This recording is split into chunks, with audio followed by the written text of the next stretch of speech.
યોગીજી મહારાજ પાઠ 4 અને 5। જીનાભાઈ ભણવામાં હોશિયાર ન હતા, સાચું કે ખોટું? ખોટું, તે ભણવામાં હોશિયાર હતા। જીનાભાઈ ચોરી કરીને પરીક્ષામાં ઉત્તીર્ણ થતા હતા, સાચું કે ખોટું? ખોટું, તેમને ચોરી કરવી બિલકુલ ગમતી ન હતી। બીજામાંથી ચોરી કરીએ તો કોને છેતર્યા કહેવાય? માતા પિતાને, ગુરુને, શિક્ષકને કે પછી ભગવાનને? સાચો જવાબ છે ભગવાનને। જીનાભાઈને થોડો સમય મળે ત્યારે તેઓ શું કરતા હતા? ભજન કરે, માટીના મંદિર બનાવે, ભણવા બેસે કે કીર્તન ગાય? સાચો જવાબ છે ભજન કરે।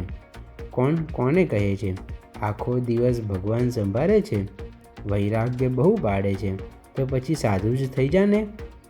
મિત્ર મંડળ જીનાભાઈને કહે છે કે પછી શિક્ષક જીનાભાઈને કહે છે? સાચો જવાબ છે શિક્ષક જીનાભાઈને કહે છે। શ્રી સ્વામિનારાયણ ભગવાનની જય।